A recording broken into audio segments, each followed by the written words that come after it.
Howdy, howdy. What's going on, folks? Here I have a homemade hunting blind that I had put together about 8 months back, and it's held up pretty decent out here. I constructed this with some unusual materials.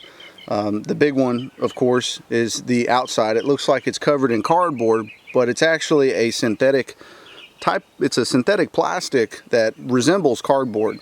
It's called coroplast. Generally, if you go to a convenience store or a grocery store and you notice those big lightweight signs that are hanging up advertising different products, that is the type of material that I'm referring to. It's basically a plastic version of cardboard, and it almost acts as a decent type of insulation for even smaller projects. But I went ahead and applied it to this small construction project when I built this blind. This is my designated deer blind that I've fashioned together, and it's mainly composed of course, wood. It's got a wood frame that I was able to slap together with some pallets, and that's really all I did. Is I grabbed about 6 or 8 pallets. I used 2 of them. If I get in here, I'll show you guys. Down here towards the bottom, I used one pallet, one big pallet here, and then I had joined the 2, put another pallet there, and basically fused the 2 of them together. And then I went ahead and just kept adding away and built up. And I really had no instructions with this. This was just, I mean, as you guys can see, it's kind of got a little crooked look to it. I mean, I slapped this thing together just off the top of my head. I really wasn't, you know, I wasn't planning on doing much with this other than tossing it out here under one of these mesquite trees and using it to hunt from my blind down there. So, but I will admit though, this cardboard, this coroplast, this synthetic plastic cardboard, and here you can see the pallets much better on this side. Now some of y'all are probably saying, oh man, that thing's gonna rot away in no time. You got the pallets directly on the ground. Actually, they're about 1.5 to 2 inches above the ground. They're laying on some old lumber, some lumber boards. So hopefully that'll prevent it from rotting away. But as long as I can get maybe at least 2 or 3 years out of this, I'll be happy. It took a couple weeks, about 2 or 3 weeks for us to put this together in the garage. But here you can get a much better view on the pallets, on where they were, and that we had used 2 of them. We went ahead and fashioned this door, just kind of slapped it together, put a little latch on it there. And as you can see, I mean, I reused lots of pallet wood, and that's mostly what this all is. And anywho, I'll take you inside real quick and give you a quick look on what it's looking like in here. But this is comfortable enough for two hunters. This is generally where I sit, over here on the right side, and I've got my lawn chair and my coffee cup, and you can kind of see this is the inside with all the synthetic plastics. But we went ahead and fashioned these little drop down windows, so we can, whether you're left-handed or right-handed, you've got a little shooting window for each side here, and all of these drop down.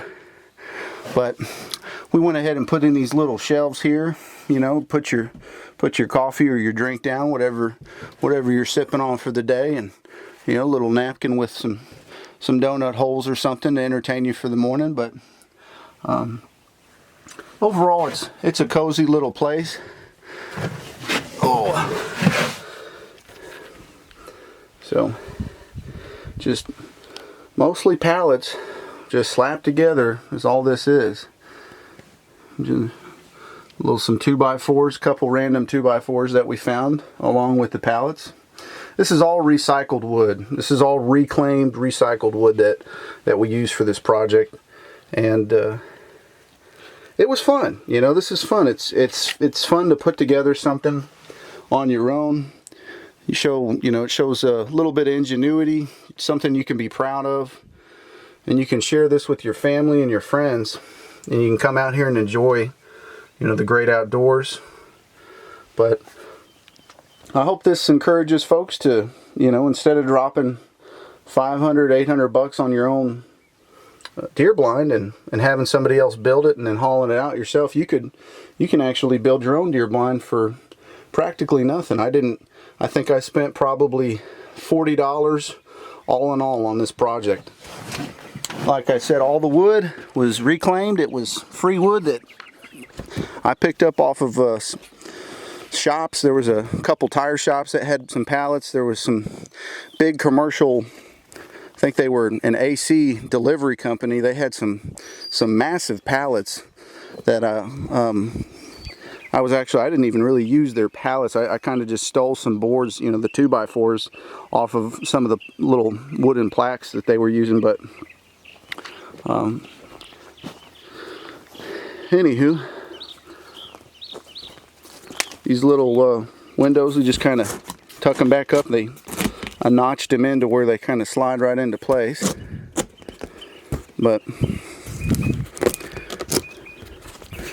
I've left these on, and I mean, this thing has been rained on through several big storms, and it's held up well. Now, the paint that I used on this was actual deck. It was a wooden deck paint. I picked it up. It was, I think, about $18, $19 plus tax up at the Walmart, of course. I grabbed it from Wally World, and this is the olive green. I went with the olive green, and I think it matched up nicely. Right now it's spring, getting into summertime with the Texas heat, but this during hunting season, during deer season especially, all this bright green kind of fades, and it almost does get a little on the olive green side and gets a little dull, a little faded. So I thought this was a great color option, and I like it plenty. A couple of my buddies have commented on it and they think it came out great. So all considering we spent $40 putting this blind together, I think it's a great little small project to have for yourself. So I hope you guys enjoyed taking a look at this cheapo blind that I slapped together, and hopefully it encourages you to get creative on your own and put something together that you and your family can use and have fun with. That being said, y'all have a great weekend, a great week, and I will catch you guys next time. Bye-bye.